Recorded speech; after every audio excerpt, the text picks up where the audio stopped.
എല്ലാവർക്കും നമസ്കാരം. ആകാശഗംഗയുടെ പുതിയൊരു വീഡിയോയിലേക്ക് എല്ലാവർക്കും സ്വാഗതം. 2026 ധനുക്കൂറുകാർക്ക് എന്തൊക്കെ ഫലങ്ങളാണ് ഉണ്ടാകുന്നത് എന്നതിനെപ്പറ്റിയാണ് ഈ വീഡിയോയിലൂടെ പറയുന്നത്. ധനുക്കൂറുകാർക്ക് കണ്ടകശനി കാലമാണ്. ഈ രാശിഫലം നിങ്ങളുടെ ചന്ദ്രരാശിയെ അടിസ്ഥാനമാക്കിയുള്ളതാണ്. മൂലം, പൂരാടം, ഉത്രാടത്തിൻ്റെ ആദ്യത്തെ കാൽ ഭാഗം എന്നീ നക്ഷത്രങ്ങളിൽ ജനിച്ചവരാണ് ധനുക്കൂറിൽ ഉൾപ്പെടുന്നത്. ഈ രാശിയുടെ അധിപൻ വ്യാഴമാണ്. ധനുക്കൂറുകാരെ സംബന്ധിച്ചിടത്തോളം 2026 ഒരു കരുതലോടെയുള്ള മുന്നേറ്റത്തിൻ്റെ വർഷം എന്ന് പറയാം. നിങ്ങൾക്ക് ഒരു വശത്ത് 4-ാം ഭാവത്തിലെ ശനി, കണ്ടകശനി, മാനസിക സമ്മർദ്ദമൊക്കെ നൽകിയേക്കാം. എന്നാൽ മറുവശത്ത് 3-ാം ഭാവത്തിലെ രാഹു ധൈര്യവും വിജയവും ഒക്കെ നൽകുന്നതാണ്. ഏറ്റവും പ്രധാനമായി നിങ്ങളുടെ രാശ്യാധിപനായ വ്യാഴം ജൂൺ മുതൽ 8-ാം ഭാവത്തിൽ ഉച്ചത്തിൽ നിൽക്കുന്നത് ഒരു വിപരീത രാജയോഗം സൃഷ്ടിക്കുന്നതാണ്. ഇത് പ്രതിസന്ധികളിൽ നിന്ന് അപ്രതീക്ഷിത നേട്ടങ്ങളൊക്കെ ഉണ്ടാക്കാൻ സഹായിക്കുന്നതാണ്. ശനി വർഷം മുഴുവൻ നിങ്ങളുടെ 4-ാം ഭാവമായ മീനൻ രാശിയിൽ തന്നെയാണ് തുടരുന്നത്. ഇതിനെ കണ്ടകശനി എന്നാണ് വിളിക്കുന്നത്. 4-ാം ഭാവം അമ്മ, സുഖം, വീട് എന്നിവയൊക്കെ സൂചിപ്പിക്കുന്നതാണ്. അതിനാൽ ഗ്രഹാന്തരീക്ഷത്തിൽ ചെറിയ സ്വാരസ്യങ്ങൾ, അമ്മയ്ക്കോ മാതൃതുല്യരായവർക്കോ ഒക്കെ എന്തെങ്കിലും അസുഖങ്ങളെ, വാഹനത്തിന് കേടുപാടുകളെ എന്നിവയൊക്കെ സംഭവിക്കാൻ സാധ്യതയുണ്ട്. രാഹു ഡിസംബർ 6 വരെ 3-ാം ഭാവത്തിൽ കുംഭൻ രാശിയിൽ നിൽക്കുന്നു. 3-ലെ രാഹു ധൈര്യം, വീര്യം, വിജയം എന്നിവയൊക്കെ നൽകുന്നതാണ്. ശത്രുക്കളെയൊക്കെ ജയിക്കാനും പുതിയ സംരംഭങ്ങളൊക്കെ തുടങ്ങാനും ഇത് നല്ല സമയമാണ്. സഹോദരന്മാരുമായിട്ടുള്ള ബന്ധമൊക്കെ മെച്ചപ്പെടുന്നതാണ്. വ്യാഴം വർഷത്തിൻ്റെ ആദ്യ പകുതിയിൽ ജൂൺ വരെ 7-ാം ഭാവത്തിൽ നിൽക്കുന്നത് ദാമ്പത്യത്തിനും ബിസിനസ്സൊക്കെ ചെയ്യുന്നവർക്കും നല്ലതാണ്. ജൂണിന് ശേഷം വ്യാഴം 8-ാം ഭാവത്തിൽ ഉച്ചത്തിലേക്കാണ് പോകുന്നത്. 8-ലെ വ്യാഴം സാധാരണ ഗുണകരമല്ലെങ്കിലും ഇവിടെ ഉച്ചത്തിലൊക്കെ നിന്നുകൊണ്ട് ഒരു വിപരീത രാജയോഗം സൃഷ്ടിക്കും. ഇത് ചിട്ടി, ഇൻഷുറൻസ്, പാരമ്പര്യ സ്വത്ത് എന്നിവ വഴി ഒക്കെ അപ്രതീക്ഷിത ധനലാഭം നൽകുന്നതാണ്. കണ്ടകശനി മൂലം സമാധാനക്കുറവ് ഒക്കെ ഉണ്ടാകാം. രാഹു മൂലം ധൈര്യം, ബിസിനസ്സിലൊക്കെ വിജയം, ശത്രുജയമൊക്കെ ഉണ്ടാകുന്നതാണ്. അപ്രതീക്ഷിത ധനലാഭം വ്യാഴം ഉണ്ടാക്കി തരുന്നതാണ്. 7-ൽ വ്യാഴം നിൽക്കുന്നത് ജൂൺ വരെയുള്ള സമയം വിവാഹമൊക്കെ കഴിക്കാൻ ആഗ്രഹിക്കുന്നവരാണെങ്കിൽ നല്ല സമയം തന്നെയാണ്. 2026 നിങ്ങളുടെ കരിയറിലൊരു വലിയ മാറ്റം തന്നെ പ്രതീക്ഷിക്കാം. 3-ാം ഭാവത്തിലെ രാഹു നിങ്ങൾക്ക് അസാമാന്യമായ ധൈര്യം നൽകുന്നതാണ്. വെല്ലുവിളികളെയൊക്കെ ഏറ്റെടുക്കാനും റിസ്ക് എടുക്കാനും ഒക്കെ നിങ്ങൾ തയ്യാറാകുന്നതാണ്.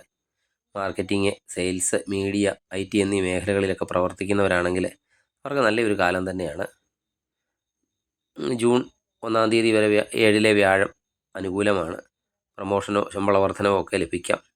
സഹപ്രവർത്തകരുമായിട്ടൊക്കെ ഈ സമയത്ത് നല്ല ബന്ധമൊക്കെ സ്ഥാപിക്കാൻ സാധിക്കുന്നതാണ്. എന്നാൽ 4-ലെ ശനി കാരണം ജോലിസ്ഥലത്ത് മാനസികമായ സമ്മർദ്ദമൊക്കെ അനുഭവപ്പെടാം. ജോലിയിൽ സമാധാനം കിട്ടുന്നില്ല എന്ന തോന്നലൊക്കെ വരാം ചിലർക്ക് വീട് വിട്ട് ദൂരസ്ഥലത്തേക്കൊക്കെ സ്ഥലം മാറ്റം കിട്ടാനും സാധ്യതയുണ്ട്. ഒക്ടോബർ 31 ശേഷം വ്യാഴം 9-ാം ഭാവത്തിലേക്ക് രാശി മാറുന്നുണ്ട്. ആ സമയത്ത് വിദേശ തൊഴിലവസരങ്ങളൊക്കെ തേടിയെത്തുന്നതാണ്. ഈ സമയത്ത് ഉന്നത ഉദ്യോഗസ്ഥരുടെയൊക്കെ പ്രീതിയും ലഭിക്കുന്നതാണ്. സ്വയം തൊഴിലൊക്കെ ചെയ്യുന്നവർക്ക് 3-ലെ രാഹു വലിയ ഗുണം തന്നെ ചെയ്യുന്നതാണ്. പുതിയ ആശയങ്ങളൊക്കെ നടപ്പിലാക്കാൻ സാധിക്കുന്നതാണ്. ഓൺലൈൻ ബിസിനസ്, എക്സ്പോർട്ട് ബിസിനസ് എന്നിവയൊക്കെ ലാഭകരമാകുന്നതാണ്. എന്നാൽ 4-ൽ ശനി നിൽക്കുന്നത് കാരണം കെട്ടിടമൊക്കെ പണിയുമ്പോഴോ വാഹനമൊക്കെ വാങ്ങുമ്പോഴോ തടസ്സങ്ങളൊക്കെ ഉണ്ടായേക്കാം. ജൂൺ മുതൽ ഒക്ടോബർ വരെയുള്ള സമയത്ത് നികുതി കാര്യങ്ങളിലൊക്കെ ശ്രദ്ധയും ചെലുത്തണം. സാമ്പത്തികമായി 2026 ഒരു അത്ഭുത വർഷം എന്ന് തന്നെ പറയാം. 3-ലെ രാഹു കഠിനാധ്വാനത്തിലൂടെയൊക്കെ നിങ്ങൾക്ക് പണമൊക്കെ നേടിത്തരുന്നതാണ്. സൈഡ് ബിസിനസ് വഴിയൊക്കെ ഈ സമയത്ത് നിങ്ങൾക്ക് വരുമാനം ഉണ്ടാക്കാനും കഴിയുന്നതാണ്. ജൂൺ 2 മുതൽ ഉള്ള സമയം 8-ാം ഭാവത്തിൽ വ്യാഴം നിൽക്കുന്നത് ഒരു വിപരീത രാജയോഗം, അപ്രതീക്ഷിത ധനലാഭമൊക്കെ നൽകുന്നതാണ്. ഇൻഷുറൻസ് വഴിയുള്ള ക്ലെയിം അല്ലെങ്കിൽ ചിട്ടി, അല്ലെങ്കിൽ പങ്കാളിയുടെയൊക്കെ വീട്ടിൽ നിന്നുള്ള സ്വത്ത് എന്നിവയൊക്കെ ഈ സമയത്ത് ലഭിക്കാൻ സാധ്യതയുണ്ട്. ഈ സമയത്ത് കിട്ടാക്കടങ്ങളും ലഭിക്കുന്നതാണ്. എങ്കിലും 4-ലെ ശനി വീടിൻ്റെ അറ്റകുറ്റപ്പണികൾക്കോ വാഹനത്തിൻ്റെ അറ്റകുറ്റപ്പണികൾക്കോ ഒക്കെ വേണ്ടി ഒരു ചിലവും പ്രതീക്ഷിക്കാം. അതുപോലെ അമ്മയുടെയൊക്കെ ചികിത്സയ്ക്കും പണം ചിലവായേക്കാം. അതിനാൽ ലഭിക്കുന്ന പണമൊക്കെ കരുതലോടെയൊക്കെ ചിലവാക്കുക. കുടുംബജീവിതത്തിൽ 2026 അല്പം ശ്രദ്ധയൊക്കെ വേണ്ട വർഷമാണ്.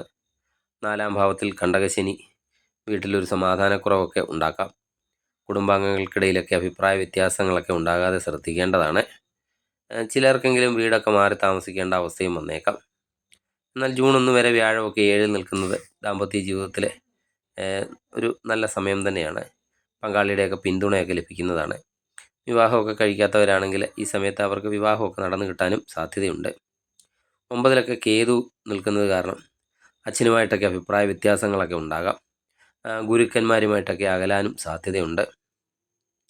ഒക്ടോബർ 31-ന് ശേഷം വ്യാഴം 9-ലേക്കൊക്കെ മാറുന്നതോടെ കുടുംബ പ്രശ്നങ്ങൾ എന്തെങ്കിലുമൊക്കെ ഉണ്ടെങ്കിൽ അതൊക്കെ പരിഹരിക്കാനും കഴിയുന്നതാണ്. ആരോഗ്യകാര്യത്തിൽ 2026